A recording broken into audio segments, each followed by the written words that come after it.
Welcome to Heirs of God Christian Ministries online service. Our mission: know Jesus and making Jesus known and lead the people to a real transformation in Christ. Magandang umaga po sa bawat isa. Ayan. Alam niyo pong ang sarap makakita ng pamilya na walang tampuhan, na walang away, o ikita na umiiral, na nagtutulungan sa bawat isa, na ang inuuna ay ang pangangailangan ng kanyang mga kapatid kaysa sa kanya. Ang sarap siguro tingnan, na wala kang makita na anak na palasagot, na mababait ang mga bata at magagalang, naubod ng lambing ang nanay at tatay at ang mga anak sa kanilang mga magulang, na provided ang pangangailangan ng pamilya, na di nakikitaan ang pamilyang ito ng problema. Meron ho ba kayong nakitang pamilyang ganito? Sana all. Pero, alam nyo po, sa katotohanan, napakalayo ng ganitong perfect family. Diba? Walang pamilyang para bang nagiging perfecto. Palagi yan mayroon tinatawag na family dysfunction. So, ang topic natin ngayon is about family. Ang title natin is The Family Dysfunction. In the Bible, sa Biblia po, there is one big family who are dysfunctional at magulong-magulo. Ito yung pamilya ni Jacob. Malaking pamilya kasi 12 sons, daughters and sons, 12 at may isang babae. So, 12 lalaki. Tama ba? 12 lalaki at isang babae. So, malaking pamilya siya. Napakalaking pamilya, pero magulong-magulo. But before I go, bago ako mag-topic, sa umagang ito, mayroon po muna tayong mapapakinggan na mga testimony sa 2 mag-asawa na minsan pa'y naging magulo ang kanilang tahanan at ang kanilang pamilya. Tawagin ko po si Kuya Arnel at si Ate Len to give us si testimony. Halika kayong dalawa po.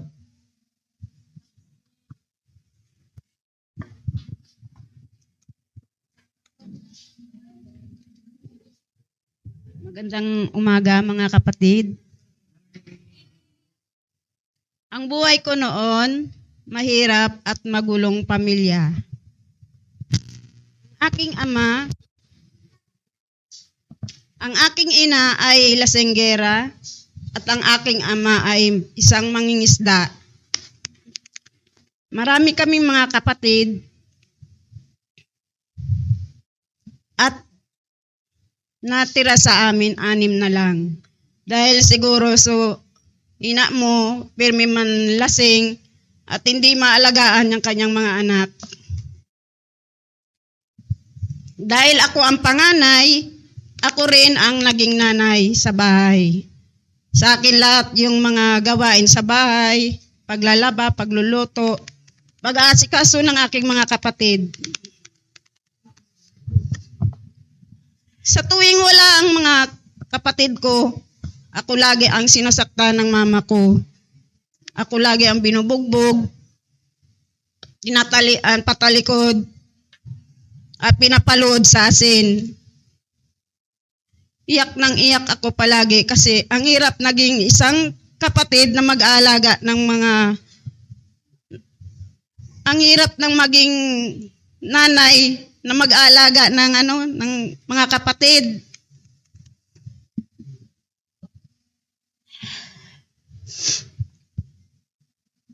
Isang araw, nakaisip na ako, naging 15 years old na po ako, nakaisip na ako mapunta ng Manila at magtrabaho. Kasi nga, mahirap nga rin kami. Sabi ko, pupunta ako ng Manila para ihahon ko sa hirap yung mga kapatid ko. Hanggang sa nalaman ko na lang na iniinom lang naman ni mama ang aking pinapadala. Hanggang sa nag 15 years old na ako, sabi ko, buti pa nga sabi ko, ang hirap naman ang buhay ko. Lagi na lang ganito ang buhay ko. Napakahirap na bata ka pa. Ikaw na ang nag-ano sa pamilya. Hanggang sa nakaisip na akong nag-18 years old na ako, nakapag-isip na ako mag-asawa. Sabi ko, sabi ko makaalis ako sa bahay at sabi kasi nila pag wala ka na sa pamilya mo, hindi ka na pakialaman ng iyong mga magulang. Kaya nakapag-isip na ako na mag-asawa at nakilala ko nga si Arnel.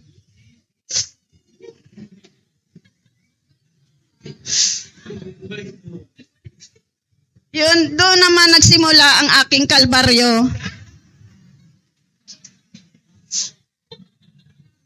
Nagkaroon kami ng anak at lagi na lang kami nag-aaway. Lagi na lang kaming maingay sa bahay. Tuwing umuwi siya, lasing, nagwawala. At natatakot ang mga anak niya sa kanya. Sa tuwing nagatrabaho ako, pagod at laging umiiyak dahil nagsisisi sa aking kalagayan na sana hindi na lang nga ako nag-asawa. Tapos yun nga ang nangyayari. Lagi na lang kami nag-away na dalawa.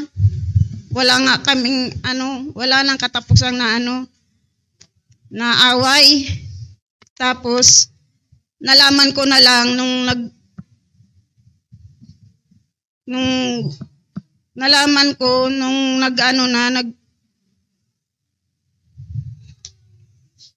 nalaman ko nagpa-Bible study na si Arnel at bina-Bible study nila Pastor J at ni Bro Dong. Sabi ko, hindi naman siguro yon totoo kasi tuwing umuwi siya, yun lagi pagdating niya inom ng barkada. Tapos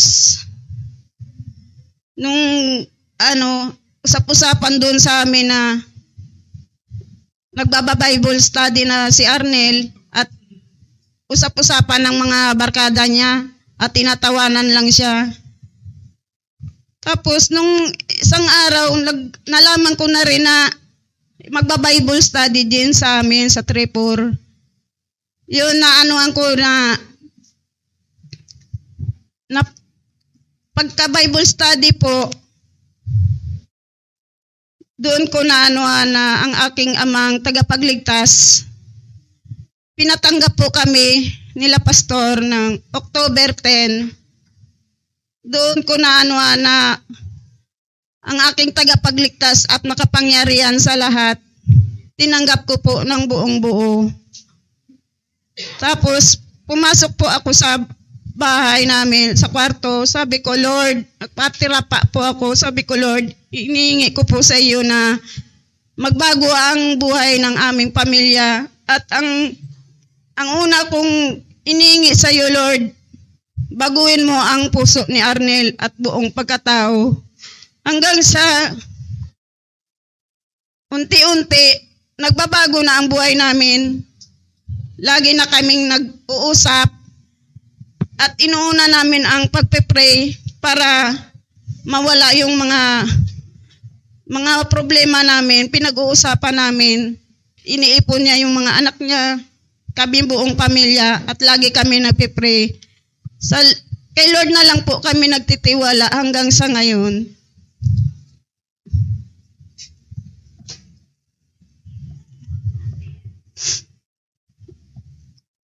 Napakabuti ng ating Panginoon na ating tagapagligtas. Salamat po sa kay Pastor JJ Jordan Tulibas at si Sheila, kay Pastor Ronnie, kay Sis Cecil, kay Bro Dong at kay Sis Judy. Maraming salamat sa lahat ng mga kapatid.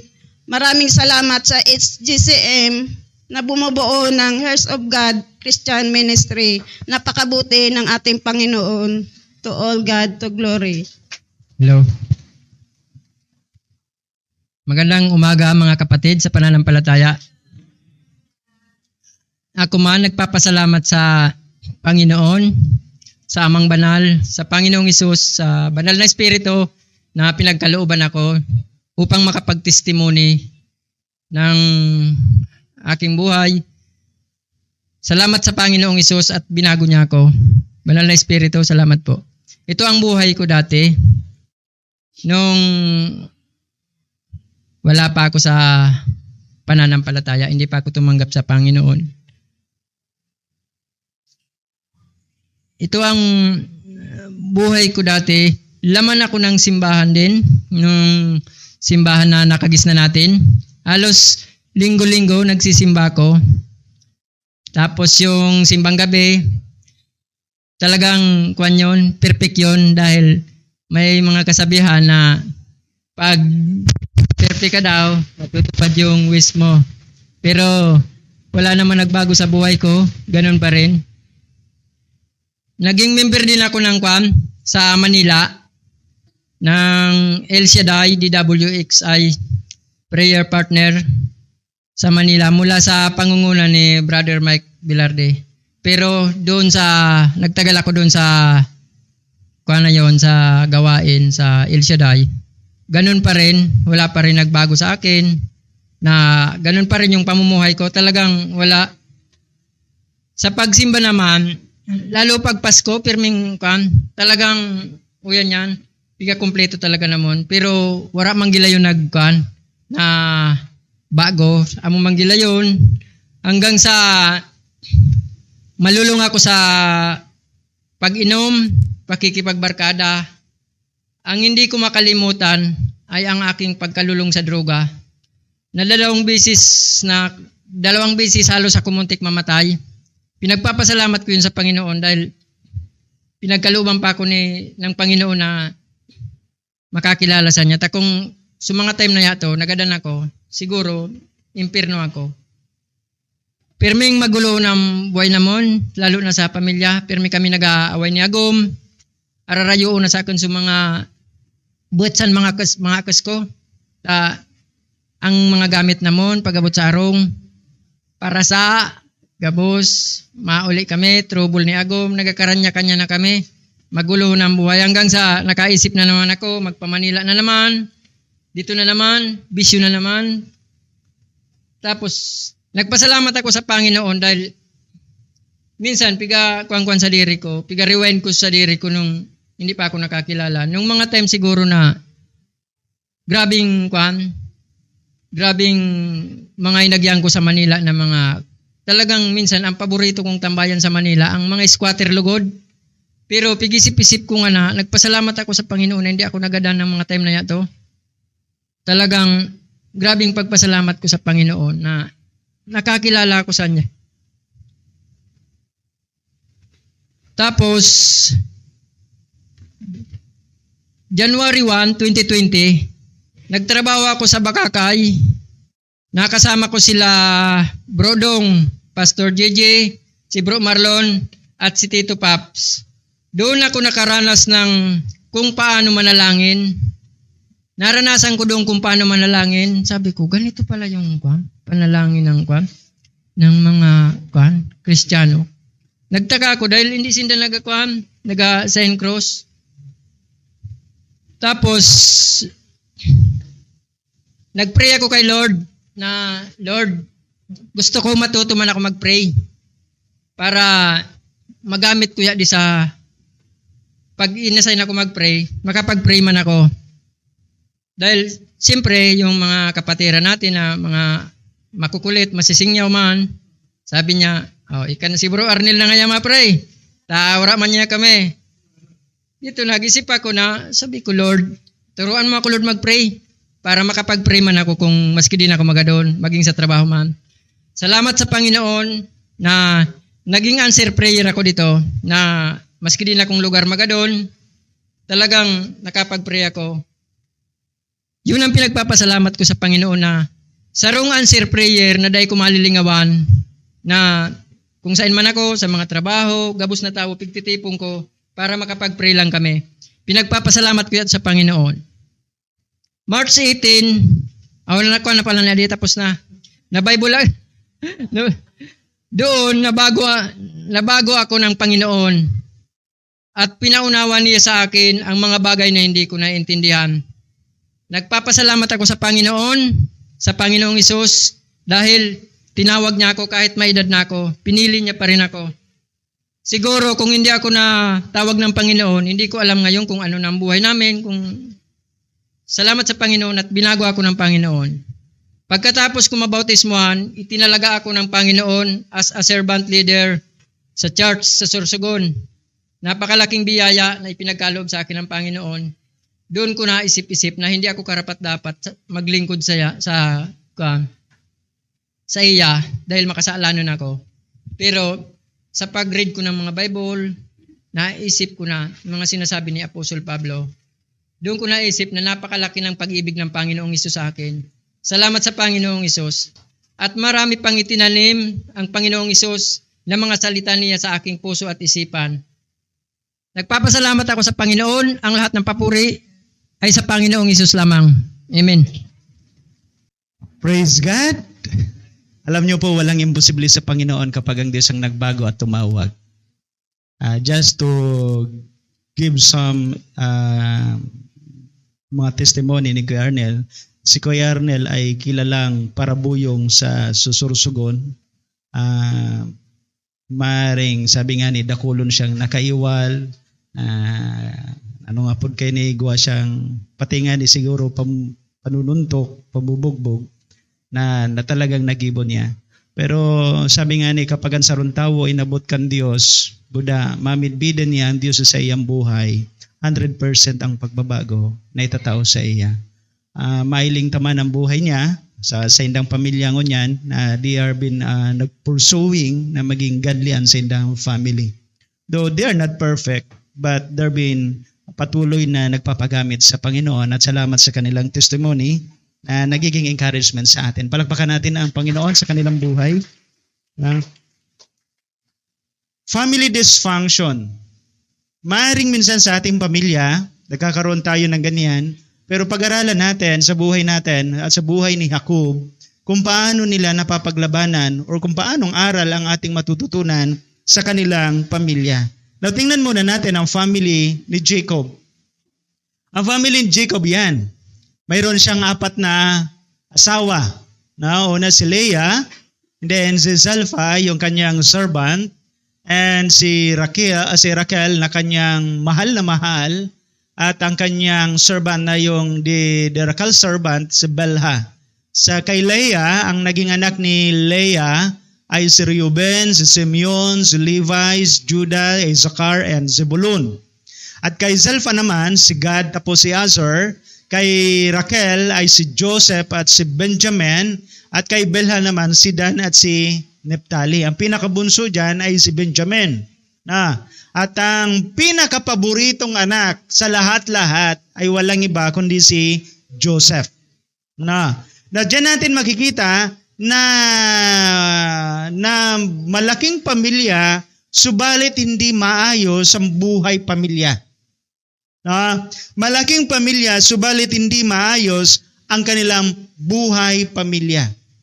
Nagkaroon po kasi ng dysfunction sa kanilang pamilya at minsan yung mga bagay na yon, yung mga root na yon, yun ang nagiging dahilan kung bakit hindi nagiging maayos yung pamilya.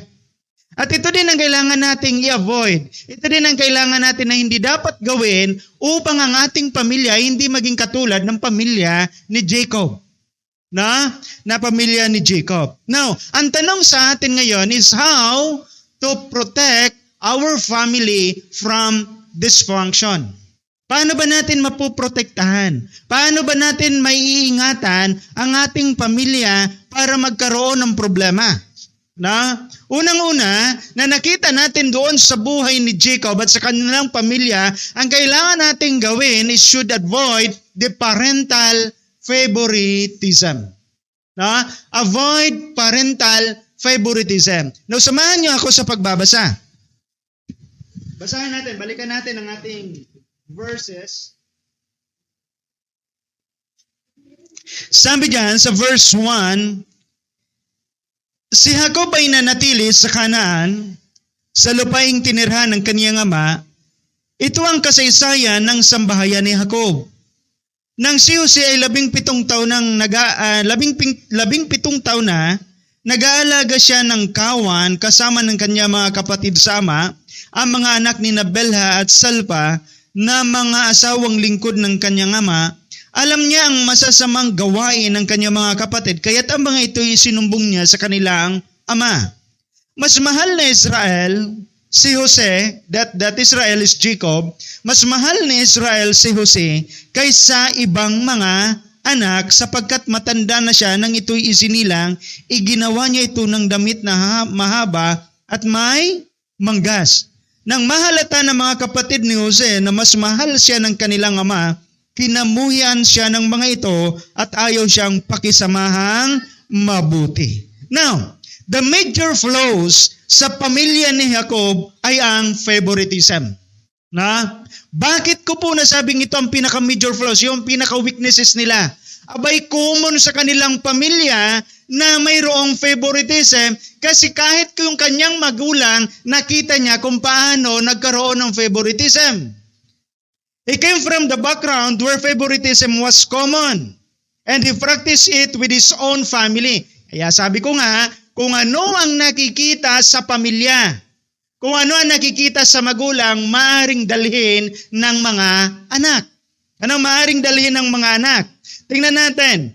Ang mother ni Jacob na si Rebecca, alam naman natin si Isaac at si Rebecca, na sino ang paborito ni Isaac? Si Esau. Sino ang paborito ni Rebecca? Si Jacob. So doon pa lang, mayroon ng anong tawag nito? Favoritism. No? At yung favoritism na yon, yung parental favoritism, nagkaroon ng division, nagkaroon ng pagkakaroon ng division sa tahanan.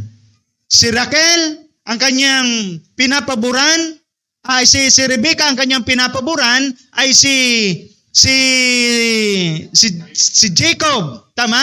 At ang si Isaac ay si Esau. So pareha sila nagkakaroon ng banggaan at nagpapalamangan ang dalawang ito. The same thing with yun ang nakita ni Jacob at kanyang ginagawa din sa ngayon. No? Yun din ang kanyang ginawa. Ano ang ginawa ngayon ni Jacob sa kanyang mga anak? Abay, ipinakita na mas na mahal niya si Jacob ay si Joseph kaysa sa 11 kanyang mga anak. Ano ang mararamdaman ng mga siblings niya? Anong mararamdaman ng ibang mga anak? Tendency magkakaroon ng selos, mamaya maaaralan pa din natin yan, magkakaroon ng inggit. No? Avoid parental favoritism. Subalit minsan, kahit hindi natin magawang magkaroon ng parental favoritism, pero minsan po lumalabas talaga yan. Ano? Bakit natin nasabi? Just to give you some sort of clarifications, tingnan muna natin itong video na ito.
Selecta. Pero pinapakita doon yung there is a root in favoritism. There is an heartbreak in favoritism. Nabalikan natin sa buhay ni Jacob. Ano ang ginawa ni Jacob kay Joseph? Abay, binigyan siya ngayon ng special na damit. Na? Yung special na damit na yon, embroidered pa. Tingnan natin yung sabi diyan sa verse 3, mas mahal ni Israel si Jose kaysa sa ibang mga anak sapagkat matanda na siya nang ito isilang, iginawa niya ito ng damit na mahaba at may manggas. Isipin mong yun lang na anak niya ang ginawa niya ng ganoong damit. Alam niyo po, that special tunic, yan po ay a richly embroidered tunic. Ibig sabihin, bako siya, hindi siya ordinaryong damit. Ano? Ang representation pala ng damit na yon, it was the kind of robe used by the royalty. Ibig sabihin, yan yung damit na sinusuot ng mga na matataas, no, na may kapangyarihan. So doon pa lang ipinapakita na ni Jacob na parang itinatangi niya ang kanyang anak na si Jose higit sa kanyang mga kapatid. So sa madaling sabi, magkakaroon talaga ngayon ng pagkakainggit. Ang mali doon, Jacob was wrong for loving Joseph more than others. Ang mali, dahil ipinakita ni Joseph yung pagmamahal niyang higit ay kay ni Jacob, yung pagmamahal niyang higit kay Jose kaysa doon sa kanyang mga ibang anak. So magkakaroon ngayon ng problema. And favoritism ultimately destroyed Jacob's family. Unfortunately, ganun din po ang nangyayari sa pamilya natin. No? Lalo na sa may mga anak. Okay? No? Sa magkakaroon pa lang ng anak, sa mag-aasawa pa lang, ito po ay malaking aral. Ano?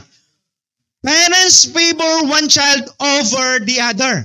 Ibig sabihin, ang magulang binibigyan ng pansin, hindi man iniisip ng magulang na anong tawag nito, na magkakaroon siya ng favoritism, but sometimes nagkakaroon siya ng favor to one's children.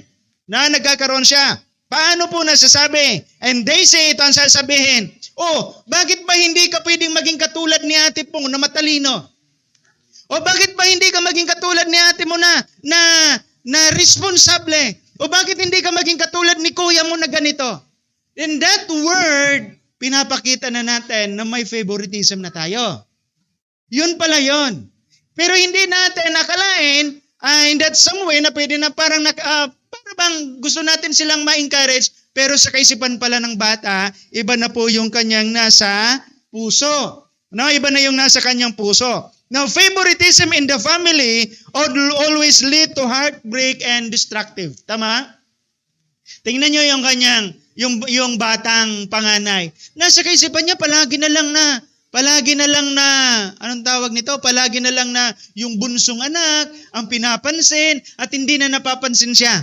Pati sa regalo, magkaiba. Malay mo, iPhone pala yon, yung ngayon, laruan, ang inisip niya lang, yung kalakihan, yung size. No?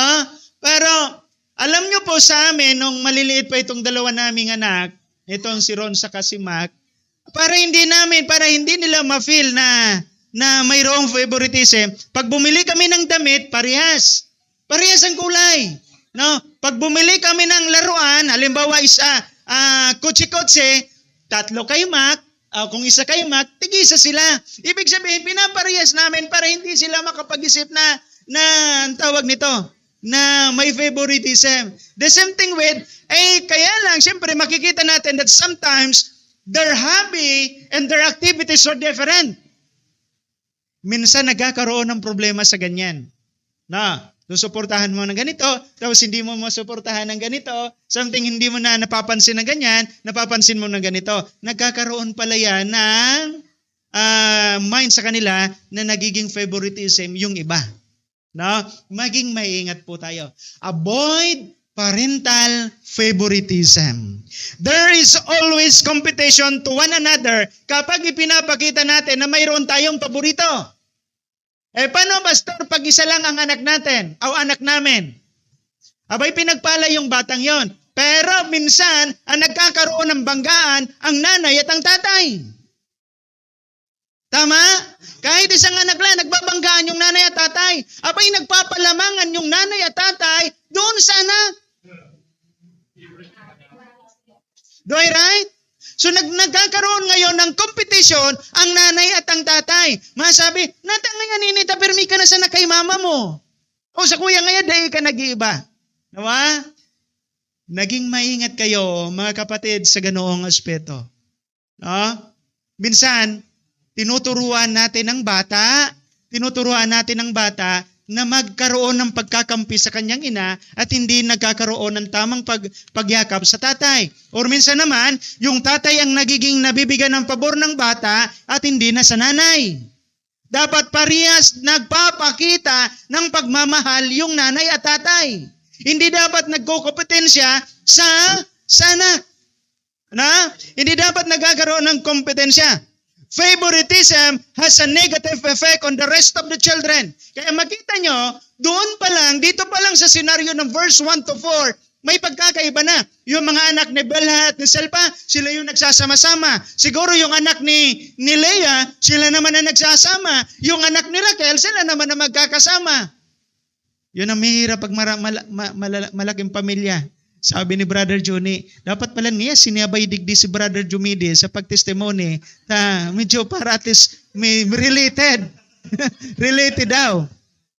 Oo, related masyado sa pagiging maraming anak. O pinagpala ka ng maraming anak. Pero maging maingat ka sa pagtatrato sa kanila. Diba? Sa pagtatrato. Maski nga ningon niya, nadara ko la nasama kami. Ang balo ni Mac, 50. Ang balo ni Ron, 50. Dahil nagbabago. O parehas hinda. College na yan, 50 pa yan. Na ibig ko sabihin, how we treat. Diba? But sometimes, nagbabago yan because there are different hobbies and activities. Nakita nyo yung sa video? Na akala nung panganay, hindi na siya mahal ng kanyang mga magulang. Pero hindi niya napapansin, iba na yung kanyang hobby, iba naman ang hobby ng bata. Tama? Yung bata, jolly na makipaglaro, yung mga panganay, hindi naman jolly makipaglaro, lalo na kung may bata na, tama? Diba? Minsan ang kalambingan na, yung shoota na, hindi na magulang. Diba? Oo. Nakukuha nyo? Tapos yung naiiwan, yung bunso sa bahay, yun yan na siya lang nagtatrabaho. Nakukuha nyo yung ibig kong sabihin, because nagbabago, minsan yung mga activity nila. But, always show magpakita kayo ng palaging pagsusuporta sa inyong mga anak. Huwag niyong ipapakita na mayroon kayong tinatangi. Diba? Halimbawa ngaya, 500 ngaya ang kuhan ganit, tapos nga sa usay mo ngaya, 300 sa.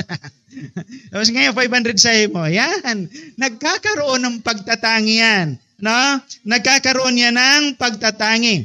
So if we're going to protect our families, we must be careful on our favoritism.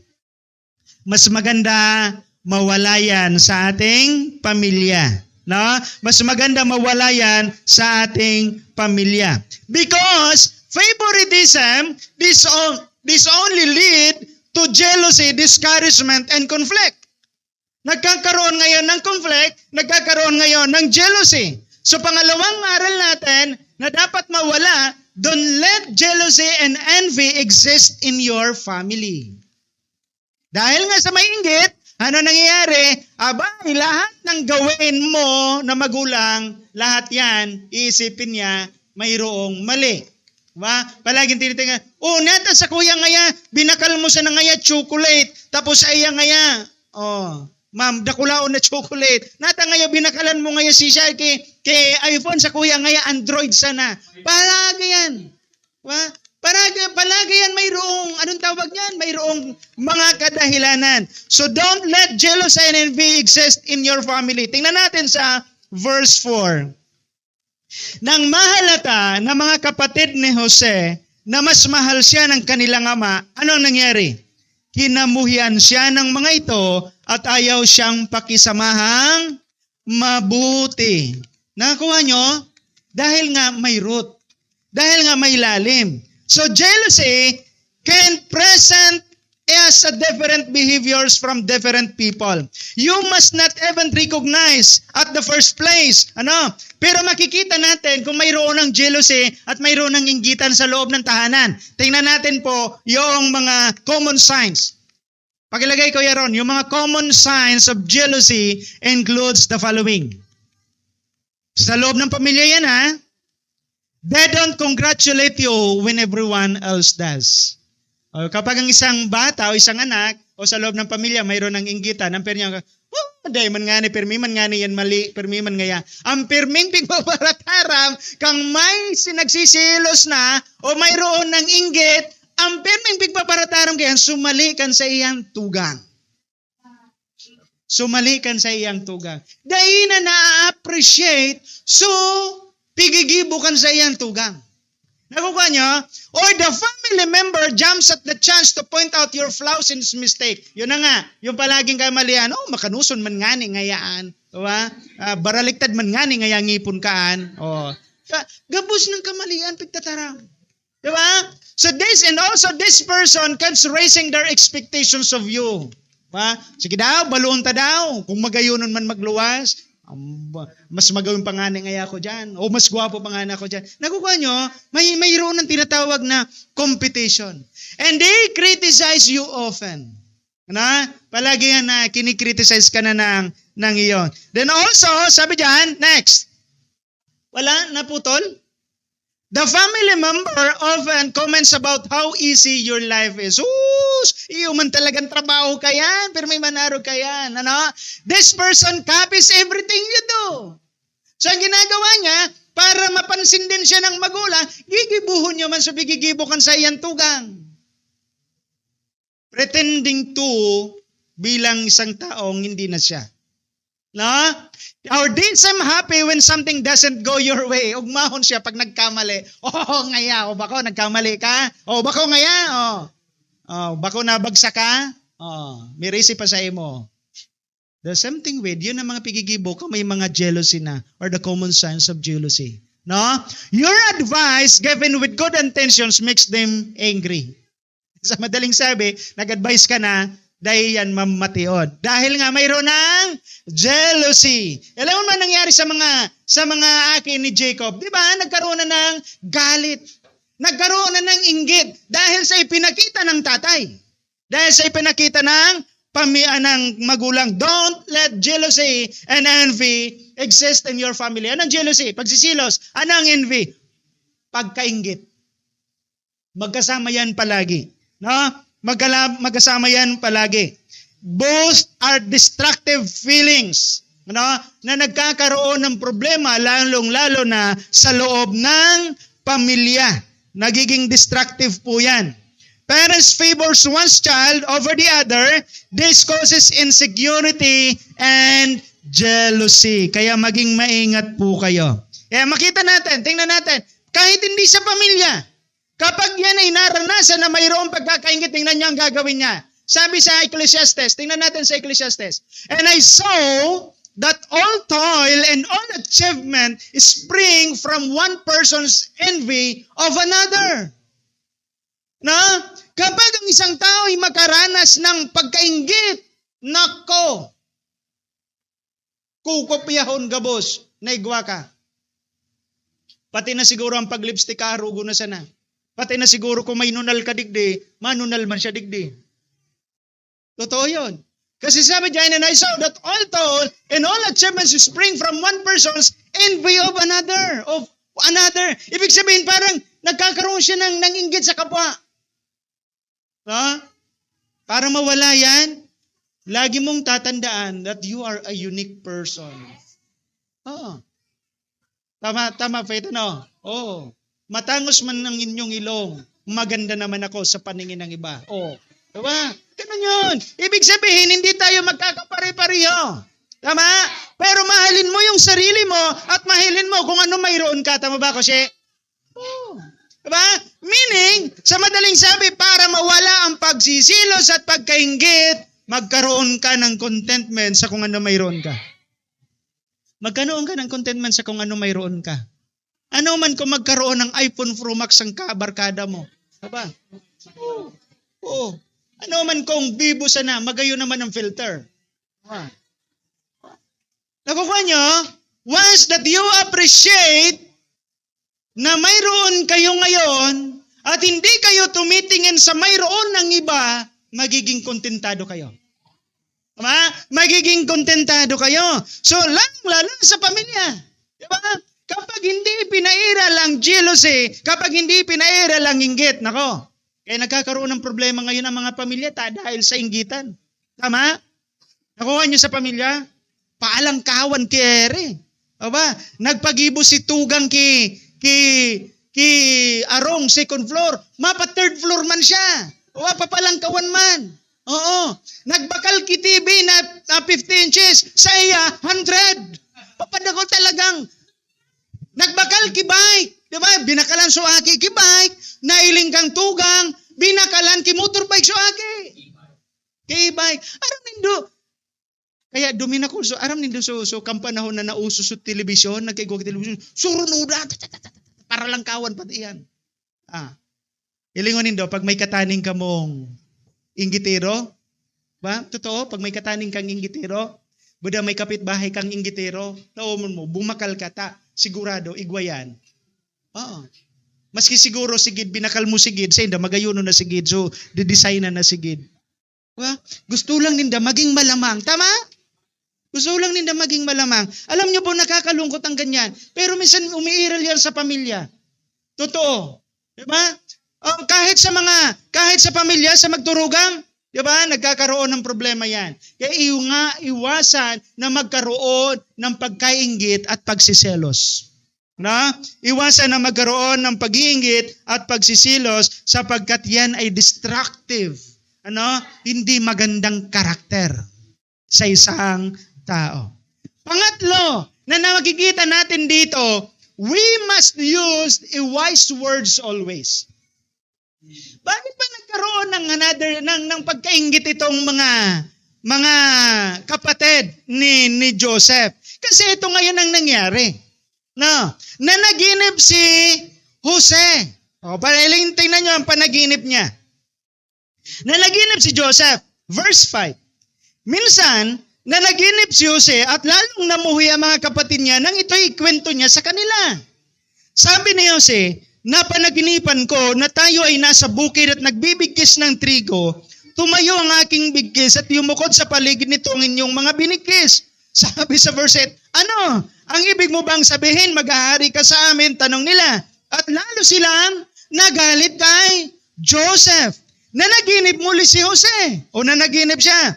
At isinalaysay sa kanya mga kapatid ang ganito. Nakita ko sa aking panaginip ng araw, ang buwan at 11 bituin ay yumuyo ko sa aking harapan. Sinabi rin niya ito sa kanyang ama at ito'y nagalit din sa kanya. Anong ibig mong sabihin? Tanong ng ama. Kami ng iyong ina't mga kapatid ay yuyuko sa harapan mo. Inggit na inggit kayo ang kanyang mga kapatid. Iniisip namang mabuti ng kanyang ama ang mga bagay na ito. Ano ang ibig sabihin ko? we must use wise words kapag tayo ay nagkikipag-usap sa mga kapatid natin. Alam nyo, ibinigay yung dreams na yon kay Joseph. Hindi niya man dapat pwedeng ipagsabi.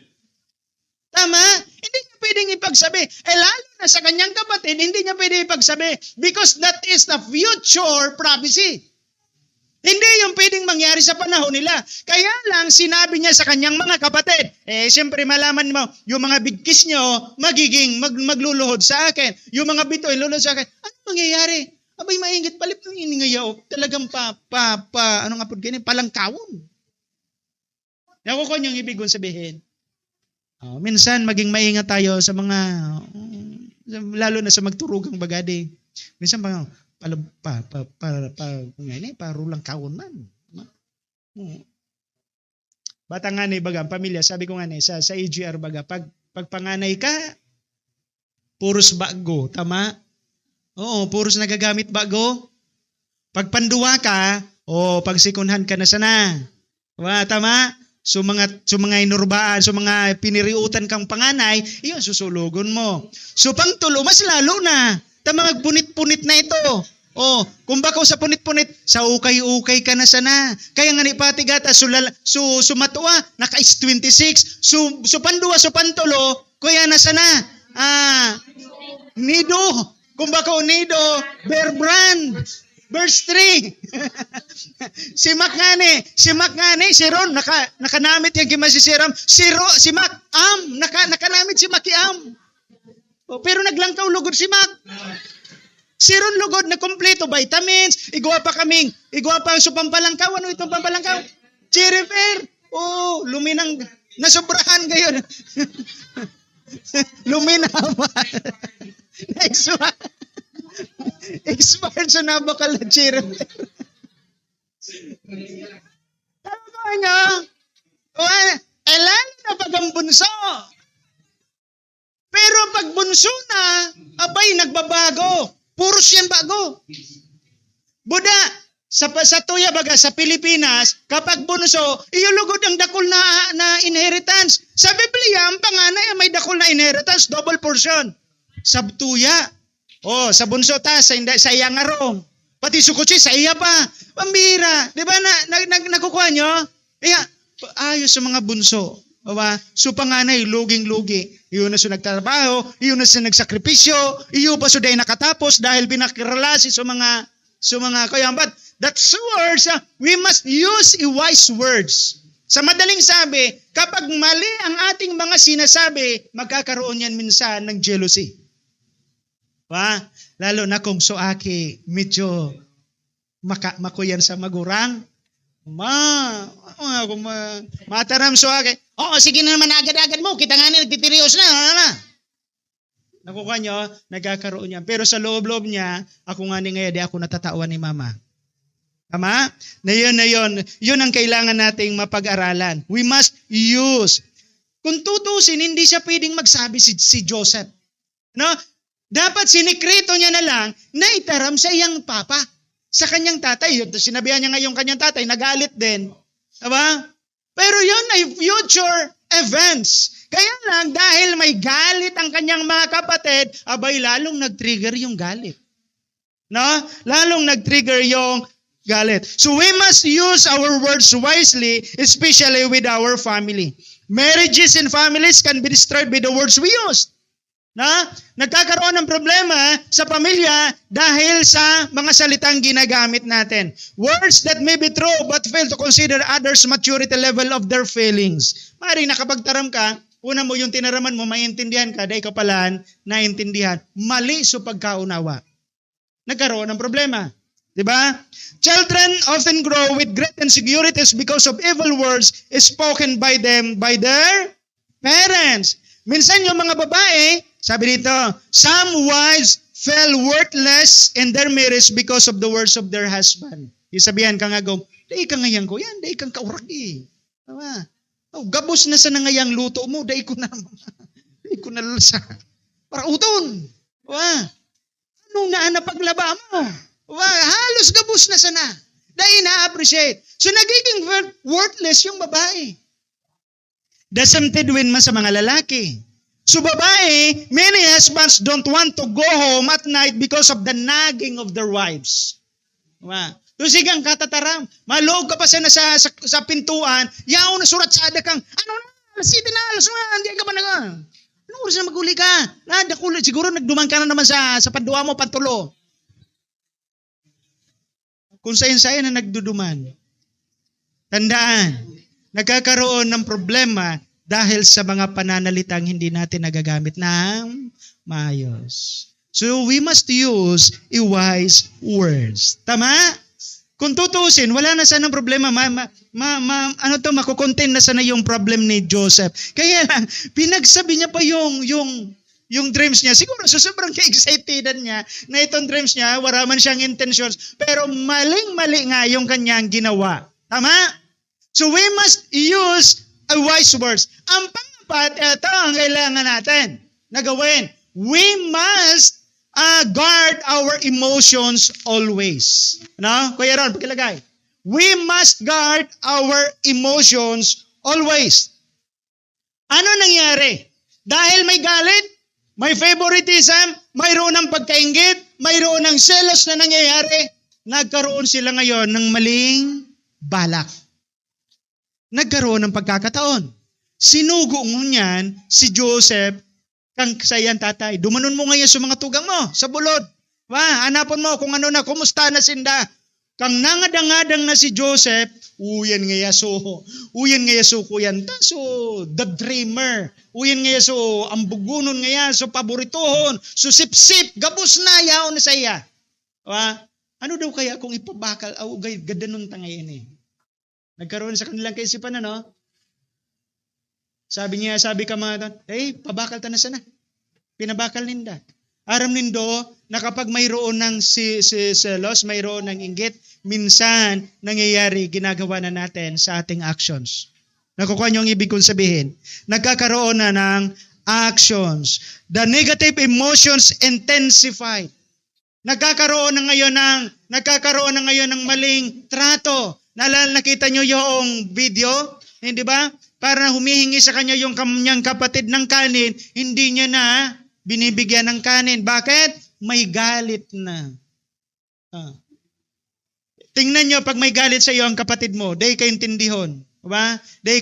Dati, asikaso ka, dati bigdatawan ka pa kibalon, dati bigdatawan ka pa kay mga kung ano igwa siya.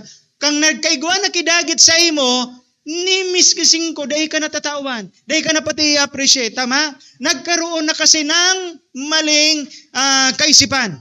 So we must guard our emotion. This happens in homes all the times. Wives and husbands harbor hurt emotions towards one another because of unsettled and forgiven past events. Lalo na pag magagom, pinagiwalan sa nasulalaki, nakaigwa kikay ko istorya, nakaistorya ngayon duman, nailing, araw kayo ni. Nagkatiripon-tipon ito hanggang sa madara, hanggang sa mga pirang taon na nagkakaigwa na sinakipag-iiwal, puon sa puon kan sa indang pinag-iiwalan, iyo ang detalyado. Ngalason ba ako sa mga babae? Tama di? Hindi. Alam niyo yan ang talent ng babae. Tama ako? Mag-agree ka mo sa kuya. Di ba ang talent ng babae, detailed ang mga nangyayari? Kaya nga, gusto nila, may weeksary, may 1 monthsary, anniversary. Di ba? Minsan pag dahil narumduman kang agom, detailed talaga ang babae. Kaya, pati sa mga pigiribo mo, maski nga ni sunailing mo sana sa side mirror. Uyan nga yung agom ko, kan nagduman nga kami sa kuya, nakailong tinapilong ko nga nakailing nga yung side mirror. Pati sa aldaw, pati sa oras, aram na aram.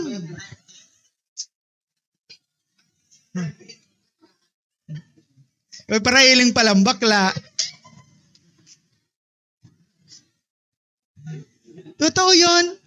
Kaya sabi ang babae pigapod na historical pa.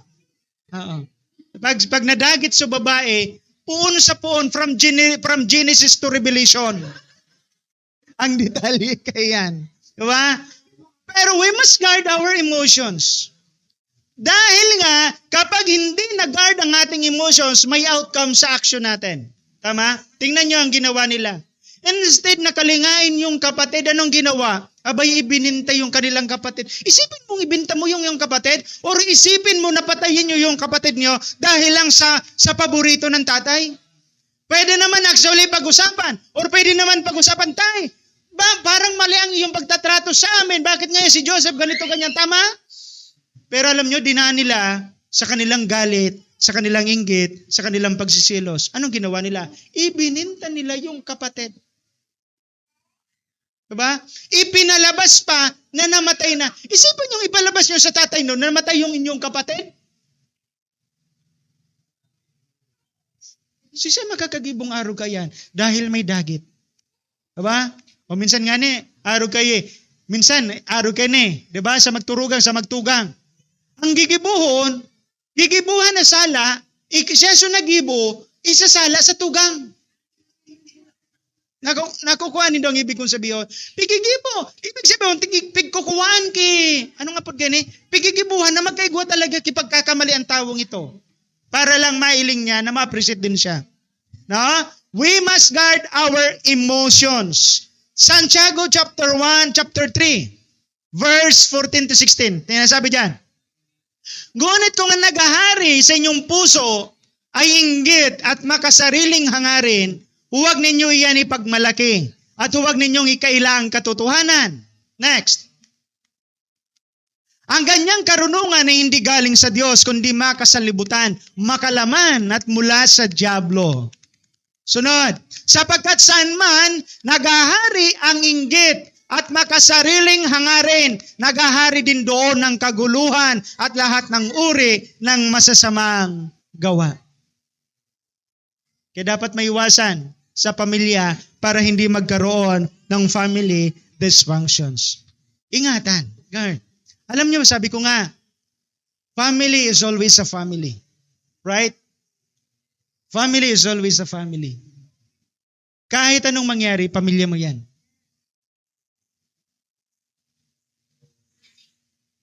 Kapag ikaw ay dumaraan sa mga pagsubok, ang gagawa, ang magagabay sa iyo, ang tutulong sa iyo, pamilya mo.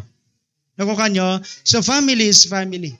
Sa madaling sabi, alisin ang mga bagay na protektahan nyo sa dysfunctional ang inyong pamilya. Now, para sa ating conclusion, tingnan natin, let's wrap up. How to protect our families from sin and dysfunction? First, to protect our families should avoid parental favoritism. Pangalawa, to protect our families, don't let jealousy and envy exist in your family. Pangatlo, to protect our families, we must use our words wisely. Dapat yung nakakapag-encourage sa pamilya. Pangapat, to protect our families, we must guard our emotions. Na yung emotions na yon magli-lead into actions na magkakaroon ng kasalanan, na magkakaroon ng hidwaan. Ang nakakalungkot pa, pagdating sa pamilya, ang pinakahigit na kaaway ay ang pamilya. Tama? Minsan, nangyayari araw kayo ni, magkoreanan na sana kita. Magada na sana ako, di ako makikipagsiro sa imo. Yun ang pinakamalungkot, lalo na kapag pamilya mo ang nakakaaway mo. Pero bilang pamilya, lalong-lalo na sa ating pamilya, ipasok natin sa church, ilagay natin sa church, we are family.